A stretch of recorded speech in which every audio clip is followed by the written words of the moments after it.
Welcome to the Resilient Retail Game Plan, episode number 230.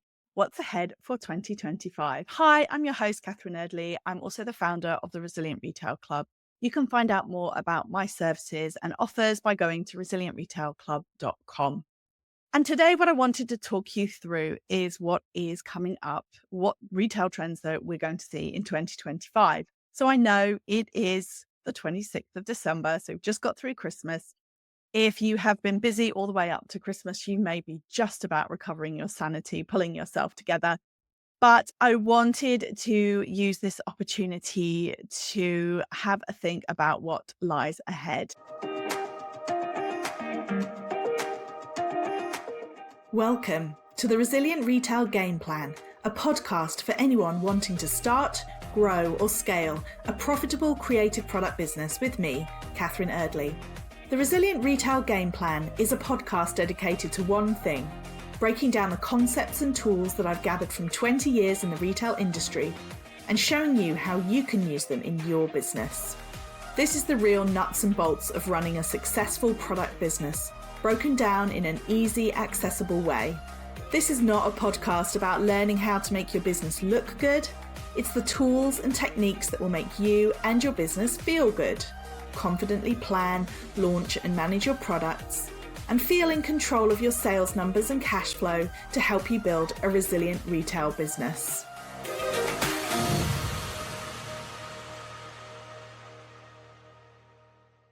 Fun fact, when I first started my business, I called it Future Retail because I was so fascinated by all of the different things that were happening in the retail industry, and I wanted to really explore where their industry was going.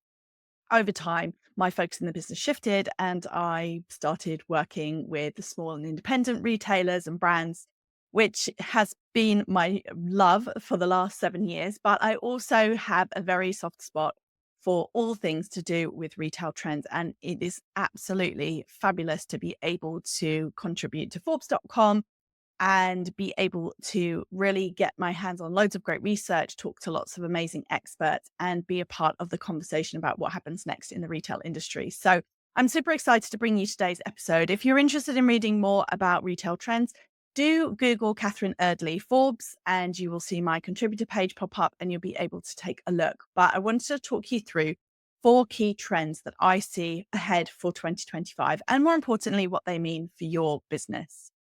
So the first thing that I wanted to highlight is this shift towards younger consumers. So Gen Z, which broadly speaking is sort of mid to late teens to about 24-year-olds, that is a group that is growing hugely in their spending power. We're basically seeing a sort of transfer of spending power going from boomers to Gen Z or Gen Z, depending on how you want to say it. The research suggests that by 2030, 39% of all shopping will be coming from millennials and Gen Z, so the younger generations, with then Gen Alpha coming up behind. So this is important for a number of reasons. Firstly, this is the most digitally native generation that we've ever had. These are the people that grew up with iPads, with smartphones. They've never really known anything different. So they are fully comfortable being online and also specifically running their lives from their phones.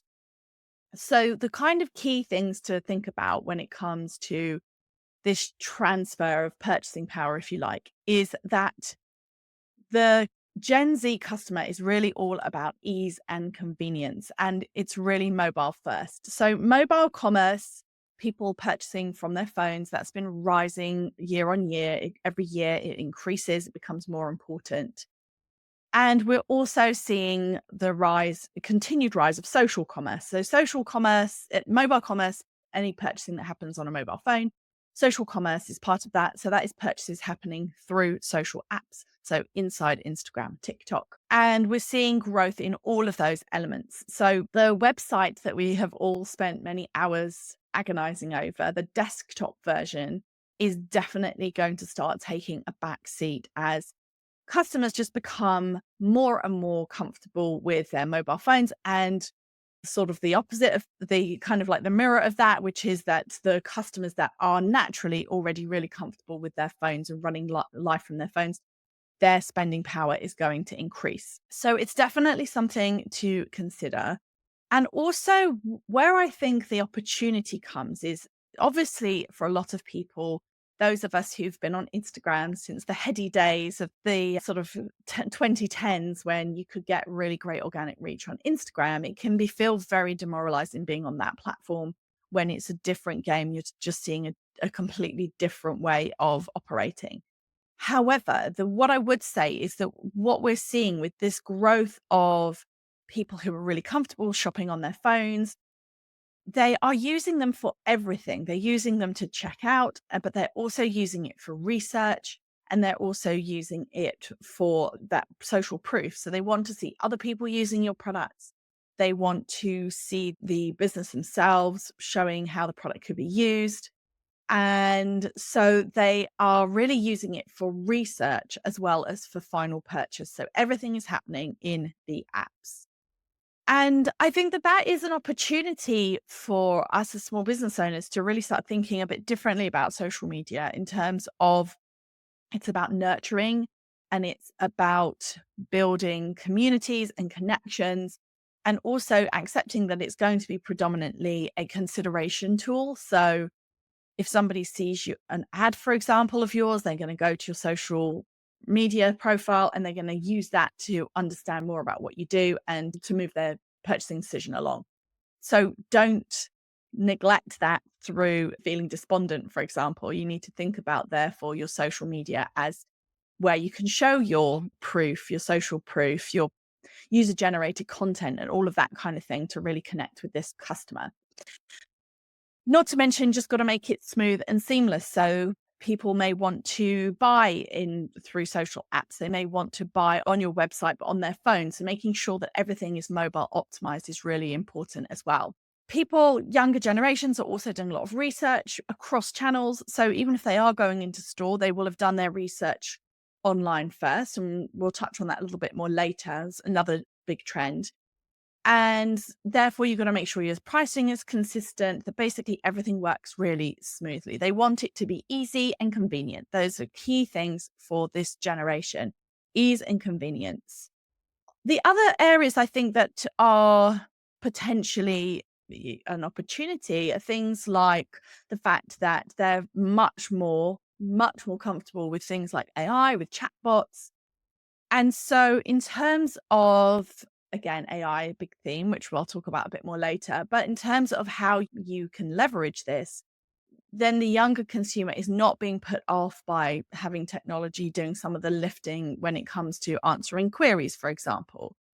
So I think that that is an opportunity for small business owners who ultimately wear a lot of hats. They can look at ways that technology can interact with their customers more. Another piece to think about with this younger consumer, millennials and Gen Z, they are a little bit fickle. So they tend to have lower levels of brand loyalty compared to other generations.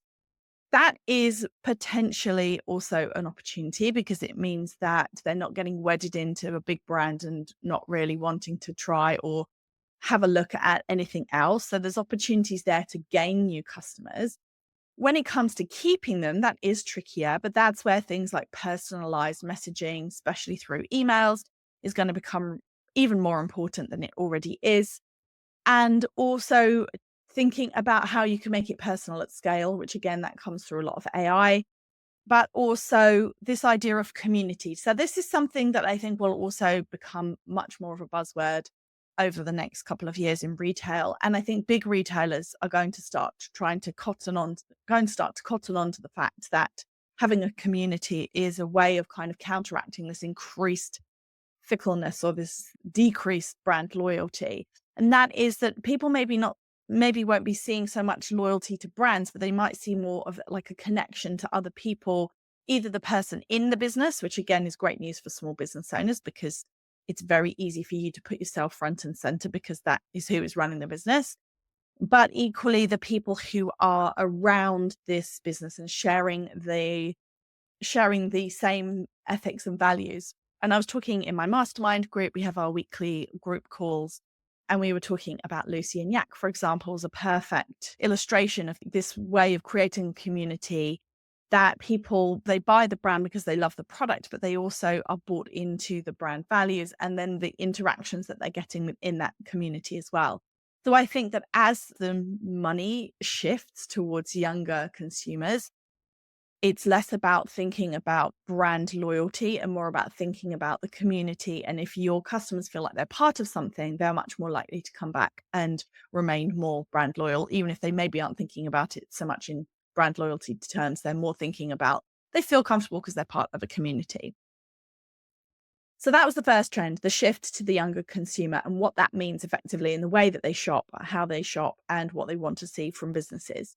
The second piece, and I suppose really going back a step, the fact that the consumer is getting younger, or that I should say the younger generations are growing in their purchasing power, it almost runs through every other single trend because it has a knock-on impact. Because if you think about the people who are doing the majority of the buying, that's really has a big impact on the overall retail industry and how people shop.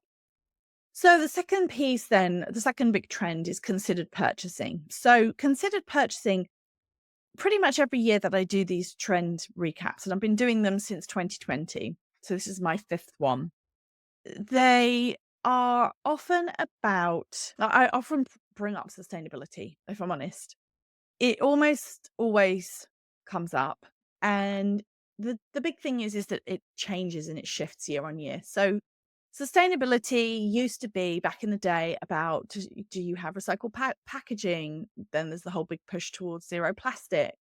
Now, people, there's a couple of different things. People are number one looking for brands and businesses to be regenerative where possible. So not just not doing harm, but actively doing good, whether that's planting trees or perhaps the packaging that they have gives back in some way because they make a donation to a certain cause or something like that. Or maybe it's created by clearing up ocean plastics, for example, and then turning them into something.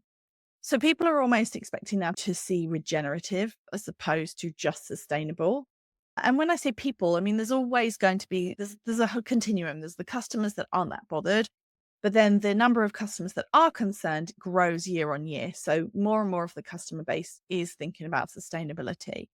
What people consider to be okay grow. I think that the demands get a little bit higher each year. But equally so, I think that customers are also more cynical. So they know that there's greenwashing. They know that people say things and, it's all of the things like when a fast fashion business talks about their eco range yet they sell it for £4 and you just think, well, how does that work? Okay, maybe the product's recycled, but maybe some of the fabric's made from recycled something or other, but really how eco or how fair is this to the people in the supply chain, let alone the actual materials that it's made of? So I think there is a growing cynicism. There is a growing backlash against overconsumption and equally a real kind of need for businesses to be really transparent and prove that what they're doing is actually something more than just a marketing message. So I think that's the kind of background. The landscape that we're in right now is that people do want to see sustainability efforts and it is important to the customer. But I think personally, you're better off doing something smaller than trying to and being transparent and open about it. If you can't eliminate plastic from every single element of what you do, but you are open about the ones where you can, then I think that customers are ready to hear that.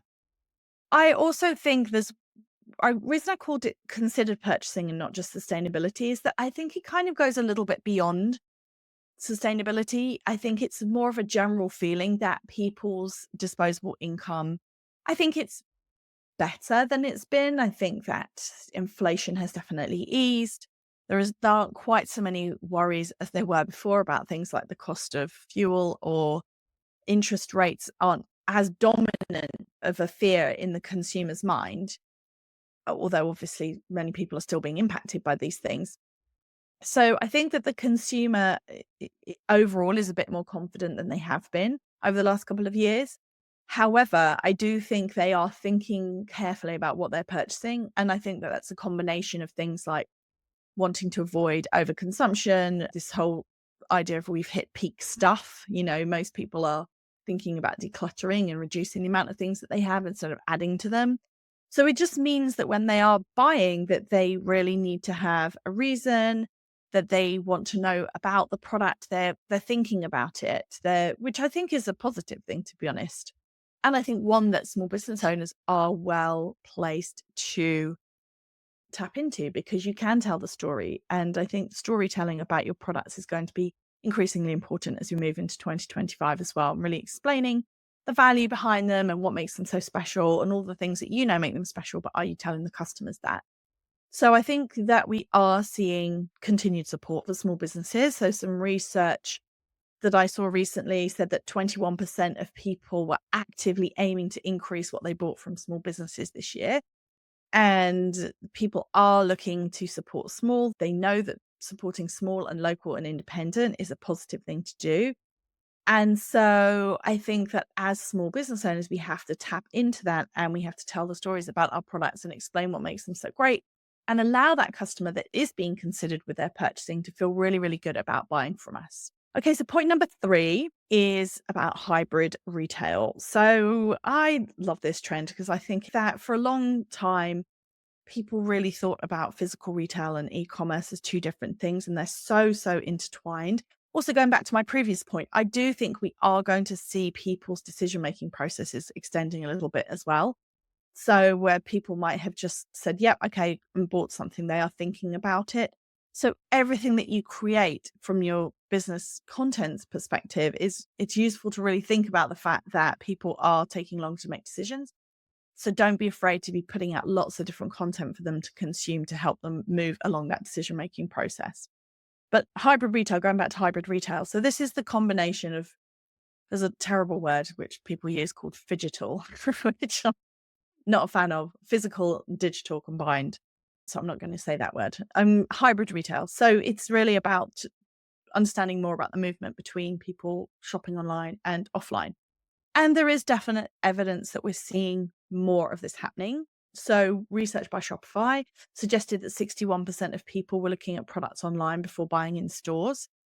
And during Black Friday, Cyber Monday, a QR Codes Unlimited, which is the largest QR code provider to Shopify stores, saw a big increase in QR code interaction, which means basically that people were starting in store and looking at a product there and interacting with it, but then they were ending up buying online. So we've seen evidence of increased behavior in both directions.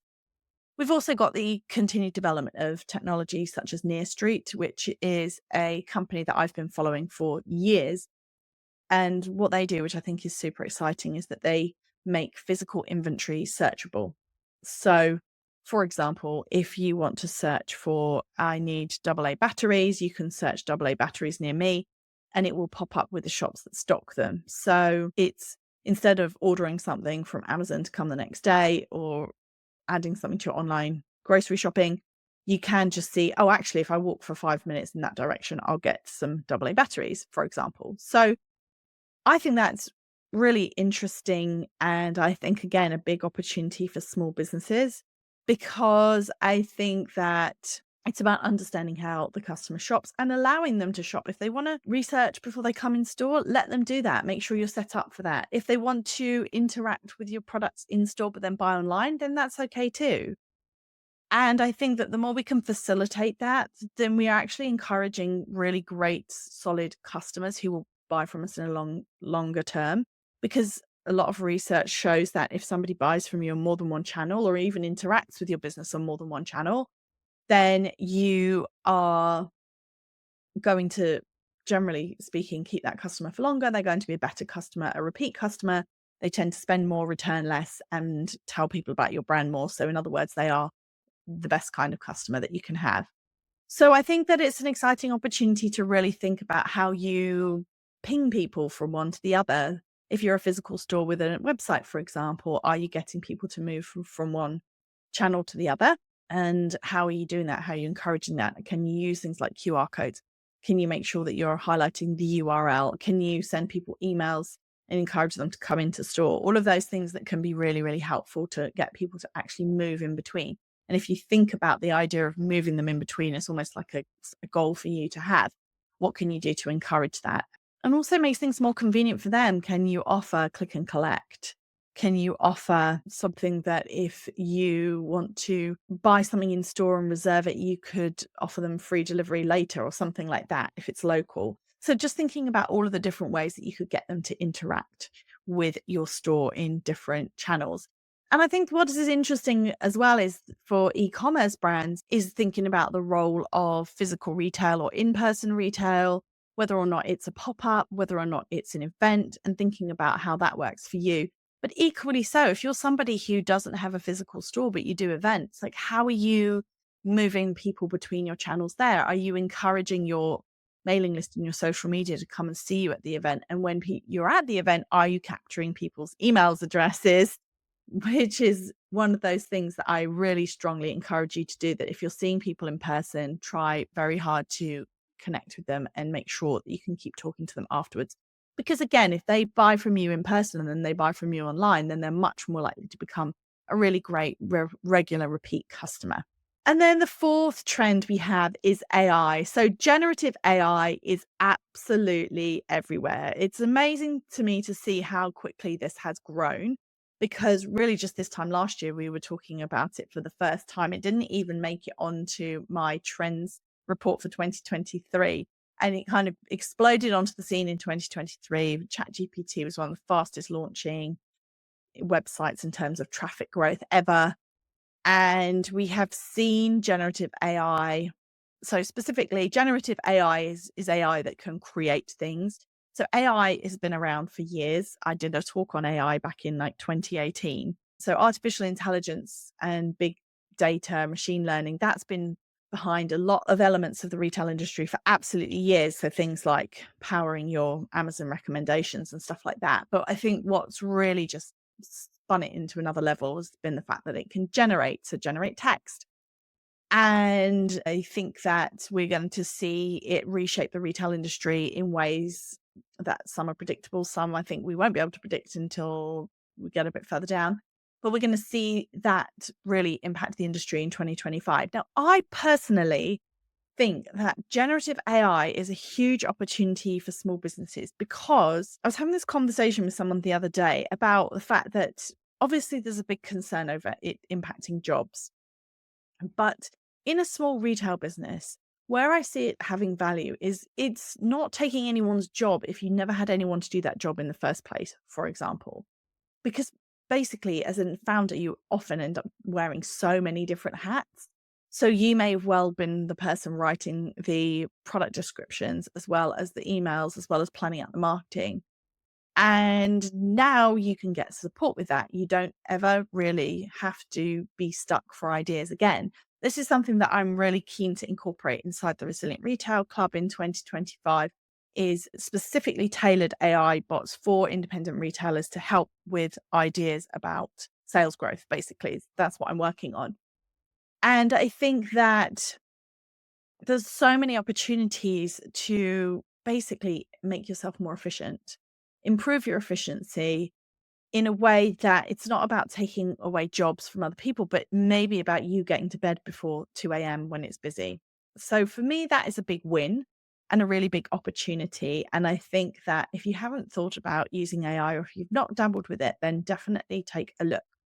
Now, the only thing I will say, the only note of caution about AI that in the back of my head concerns me a little bit, is I think it's really great for ideas. I think it is brilliant for ideation. So if you need to come up with some ideas, then fantastic. Go ahead,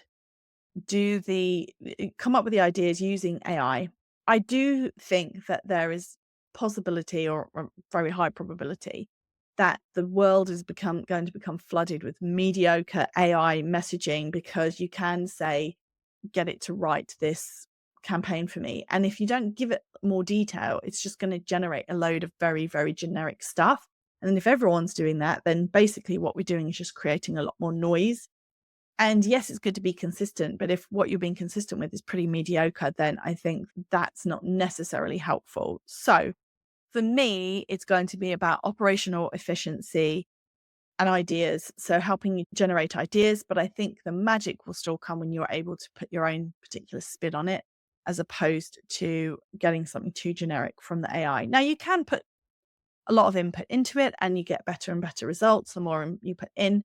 But I think that that would be my caution for anyone listening with AI, is think about how it can make you better, more streamlined, more efficient, but also just watch that you don't lose some of that humanity, as it were. So there you have it. Those are my 4 trends for 2025.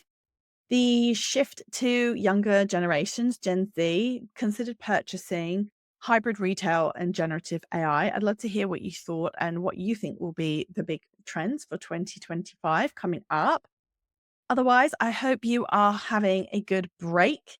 We are going to be back next week with an interview with the fabulous Jamie Watkins from Divine Savages, who's part of my mastermind. Their mastermind cohort for January will be opening soon, so keep an eye out for that. And in the show notes, we have got a link to my talk happening on the 8th of January, which is called From 6-Figure Years to 6-Figure Months. And we'd love to see you there.